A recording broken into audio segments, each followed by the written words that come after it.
Good evening, ladies and gentlemen. My name is Hayden Raven, and welcome to Please Carry Over Stories. Now, Please Carry Over Stories is dealing with some serious subject matter. I wouldn't necessarily classify it as dark, but it may very well touch on some darker aspects because this deals with the life of a person with polycystic ovary syndrome. Now, polycystic ovary syndrome, I'm not sure a lot about it because I myself don't know anybody with it, but this hits very personally for me, and that has to be because I know somebody with polycystic kidney disease, and it's a very serious ailment. It's not pretty. They've compared it almost to cancer. Like, for me, they've said that it just doesn't go away. The pain never stops, and it sticks with you forever. And so going into this, I have somewhat of an understanding of the pain levels possibly that she can go through, but this is going to be a very serious, not too funny let's play because I want to take all the experience from this woman and take it into mind and think about it, because that's what she wants. That's what she wants us to do. She wants us to think on what it's like having something as terrible as this disease. So join me and we go into this. I'd like to tell you a story. Although stories can be enrapturing, I want you to know that you're never required to continue this story. In fact, if you're someone who struggles with reading through personal traumas, I would recommend reading something else. Anything but this and a Lemony Snicket book. I love Lemony Snicket. This story is filled with memories, littered about somewhat erratically, but it will make all sense in the end. If you like personal anecdotes and somewhat foreboding text, you're in the right place. Let's start at the beginning. Racing home after school, excited for what is to come, only to get where I wanted to be.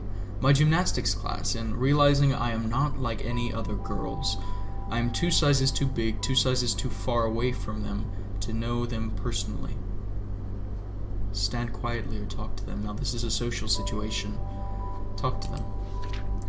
I try to talk to the other girls in my group, but only one of them hears me, my best friend, the reason I was here in the first place. We chat for a moment, only for the instructor to then begin talking to the group, starting the class.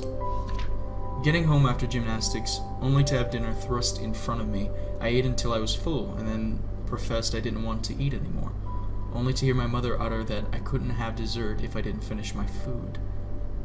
Finish the dinner. I would scoff the rest of my dinner down, attempting to inch closer into the sweet savior of my life. Dessert was then put in front of me, only for me to scoff that down too. Feeling of the diary, lonely. Age 11. I had never really had friends, been friends with the girls I played with netball with, but just because I wasn't one of the popular girls, not that I understood the popularity anyway. None of those girls were particularly nice to others, or each other, even though they claimed to be friends. I always had to rush to the school sporting shirt pile on school sports day because of my size. I always needed a size 14 because anything else was just too tight. I found camaraderie with another girl who did school sport and was around my size. We made pacts on some days to get each other the shirt we needed, if we knew it would be difficult for the other to get there quickly. That's nice. I always did wonder why the school had a seemingly unlimited supply of size 8 shirts, but only 2 12s and 1 14. Feeling of the diary, puzzled. Age 16. Waking up in the morning for school was becoming such a drag. It was the same thing every day. Breakfast, getting dressed, packing my bag. I decided to weigh myself for once. The scale flashed the number 87 back at me. 87 kilos. I'd never been this high before. Not that I'd weighed myself for months. It wasn't too bad. I still looked good. I was happy with that. The lunch bell rang. Time for dance practice. Dance was always so draining, no matter how hard I tried. I knew that I wasn't one of the teacher's favorites, even though I deserved to be. I always did my best, but I knew I was 3 sizes too big. 3 sizes too big for them to want me to on stage up front, even though some days it's where I desperately wanted to be. Try hard. Always try your best. I went all out, reciting the moves and helping the other girls that were confused. There was a real camaraderie between us all. Something I treasure every day. I performed to the best of my ability, even during rehearsals, just to show the teachers that I was there, that I was valid. The bell rang and I scuttled back to class. I went home after school, starting my homework. I was then called out for dinner. I started to eat, only to feel full halfway through the meal. Finish your food. I started to feel nauseous. Finally, after almost finishing my plate, I put down the fork, staring at what was left in front of me. It didn't look as appetizing as when I first sat down at the table. I opted out of dessert, instead heading for the comfort of my room. Later that night, I decided to check and see if my weight was different. Then this morning, I stepped on the scales again, the lights flashing back at me, 87 kilos. A day wouldn't make that much of a difference, even with all the dance in my adequate nutrition. I measure again the next day, and the day after that, again after that one, every day for 2 months, but instead of going down, I was staying about the same. I spent months eating healthy, finishing my food when I was full, and dancing rigorously most days of the week. I weighed myself every other week, seeing if the numbers would change. They didn't. Up one day, down the next. Feeling of the day hopeless. Age 18. I was lounging around, watching videos on my laptop when I had an urge. I wanted something sweet. I got up, headed towards the kitchen. After opening all the cupboards in the fridge, I came to the conclusion that there was only a few things that I wanted.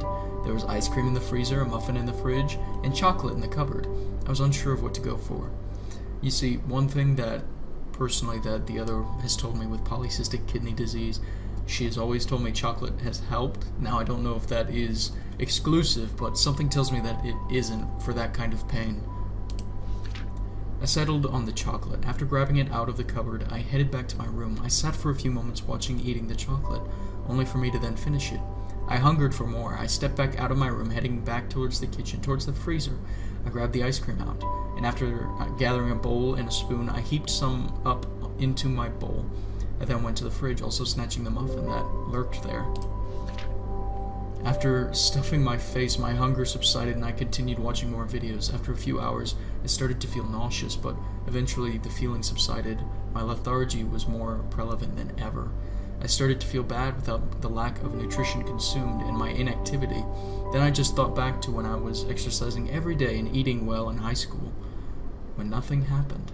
How since then I hadn't gained that much.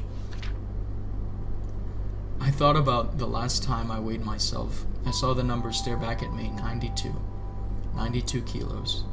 Only 5 more than where I was exercising all the time. I knew that if I ate really badly all the time, I would gain more, so I watched to just have one cheat day every so often. Feeling of the day, depressed. This is the part where it gets worse, actually. This is the part where it gets bad, trust me. In knowing that it gets better, though. Just this is the bad part. The invasive part. It was a cold day when I went to the doctor's for the first time in over a year. I told the ladies at the front counter that I was there for my appointment, and they signed me in, telling me to sit down and that I would be called when the doctor was ready. I sat for what seemed like an hour before I heard my name called. I stood following closely behind the doctor to their office, sitting down at the seat beside the desk. I don't like doctors either. They asked me why I had to come in that day, and I said I was because I had to start the contraceptive pill. Except it wasn't as easy as that. I knew something had always been wrong with me reproductively, but had never gotten around to saying anything. I never really understood why I didn't work like every other girl I knew. I just knew that I didn't. One day, however, I'd been looking online, just scrolling through meaningless things, up until I saw a title of an article called Pcos, Polycystic Ovary Syndrome. I was intrigued, and thus I read. After I finished the article, I did some more research online. I discovered that symptoms for this condition, as well as discovered what might have been my problem all along. Thus I was there, sat in the chair at the doctor's office, confessing that I had something inherently wrong with me for some time, but had never thought hard to do it.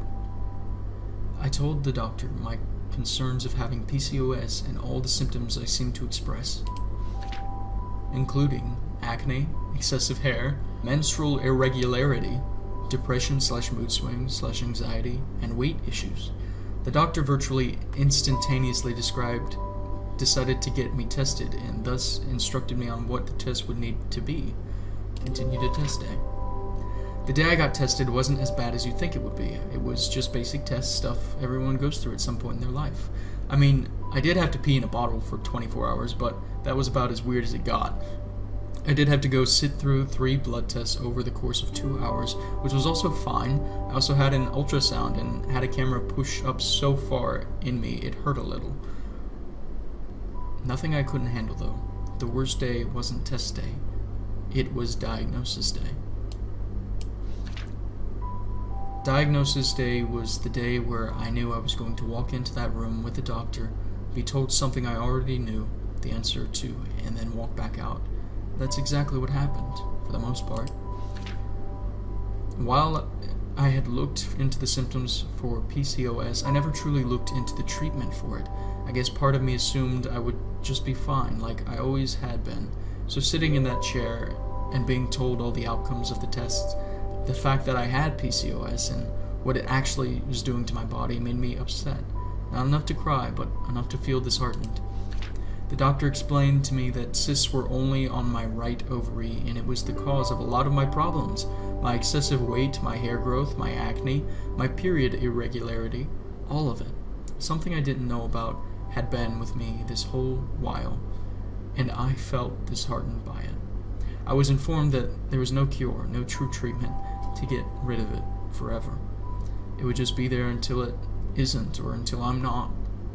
Most likely, it would stay with me for the rest of my life. It's terminal.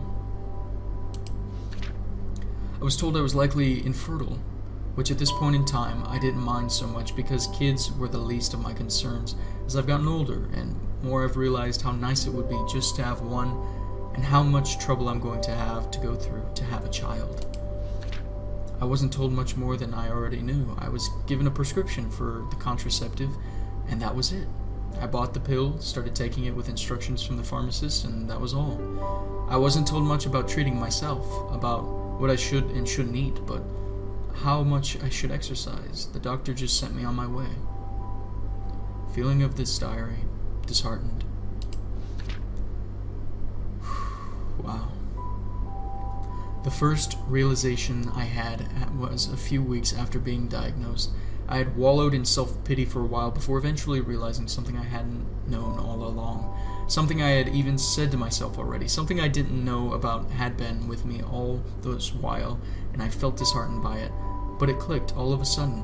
It was like a light switch that had suddenly been flicked on inside my brain when I realized this condition had always been with me. I had lived with it for so long already, so pushing forward, knowing about it was going to make my life easier, or rather better for me. My new perspective on my condition was, instead of being, now I have this thing, was I've always had this thing. Now I can just see it, which has benefited me greatly. Even though I struggle to help myself, I'm doing better than I used to. I tried to cut back on the amount of food I consume, even though someday I relapse. I know I need to do better on the sugar intake front, but it's hard for me. Who's genuinely addicted to chocolate? But I'm trying. Sometimes life throws you curveballs, but instead of swinging straight, you just gotta tilt your bat a little and punt the ball. Getting the first base is better than striking out. Flipping the script on your perspective on things is sometimes what is best for you. Next time you feel as though some new information makes your life more miserable, think about how you could do better. Know what you know about it.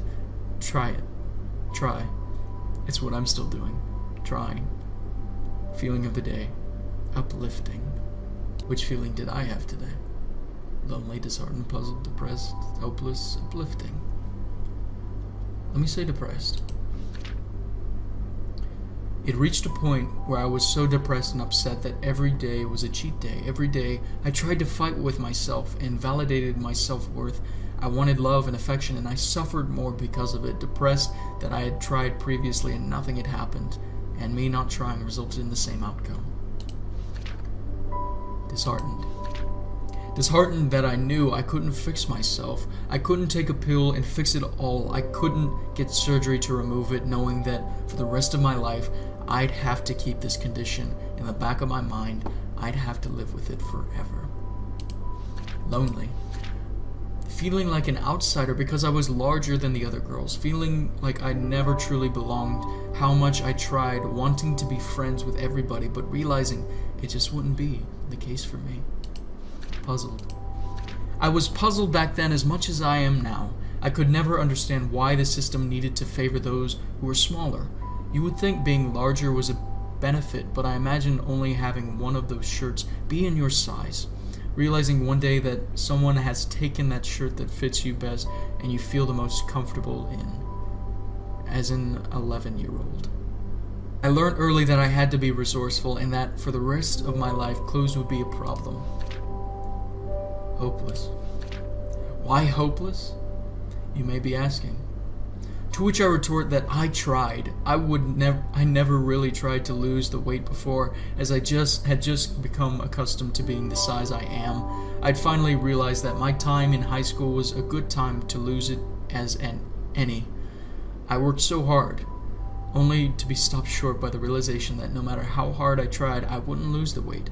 It was abrupt as the realization that I never would be put in the center of the stage for dance. Uplifting. Sometimes when I write, it's hard to phrase things, to articulate them the way I want to. I remember rewording the sentence, or looking up a synonym. Sometimes I need advice. It's always uplifting to hear positive feedback from something I've created, something I've tried on. Wow. Let me end this. And I'm gonna roll the credits because I want her name known. Written and created by Jenna Bramham. Art by Jenna Bramham. Music by Kevin MacLeod. Ladies and gentlemen, this was a truly revelating adventure for me. You see, I know some of the issues revolving around polycystic kidney disease. For example, the woman I know with polycystic kidney disease is very strong. She's battled adversity. She's had such terrible things in her life. She always felt the way that she feels in this. She feels incompetent. She feels as though it'll never work what she wants. But she keeps trying. She keeps going. She keeps doing. And I think that's something that we can take from this. Because this is a very seriously emotional adventure. It's very personalized. And let me just say one thing about the weight issue. The weight is affected because polycystic kidney disease is the formation of many cysts on an organ, and cysts are little water bags that sit on your organs and weigh them down and crush your insides. It is a very painful thing to live with. It is a very troublesome thing to live with. It affects every day. It's that nauseousness that this woman experienced. So let me say to Miss Jenna Bramham, you are strong, you're brave, and you are wonderful. And let me say one more thing. Wherever you are loved. Whether it's by this video showing you that what you created matters and that what you create has just a genuine impact on me. My day is genuinely changed by what you have given me personally. This is amazing. I love this. This is a triumph of the human spirit. This is wonderful. Thank you so much for this creation, this script, this write your life. This is what this is. Now I could go on and ramble about my personal experiences with this woman who had polycystic kidney disease and still has it, but I'm going to say I understand. And beyond that, I don't think I need to say anymore. I understand. Ms. Jenna Bramham and my audience, thank you so much for joining me. Jenna, I hope you do see this. I hope you do hear my voice in your words, because that's what I want from this. This is what I want from this video. That's what I want from any video, is just to see the developer watch and see my goofiness, perhaps. But thank you so much for this. I can't say thank you enough. This is truly a gift. Ladies and gentlemen, I'm afraid we've come to the end of our time. You'll have to join me next time. Perhaps later today. I'm thinking about another video, but join me next time as we dive into something equally as personal, equally as wonderful, equally as loved as this. So ladies and gentlemen, I must bid you a good evening and a good night. I'll see you.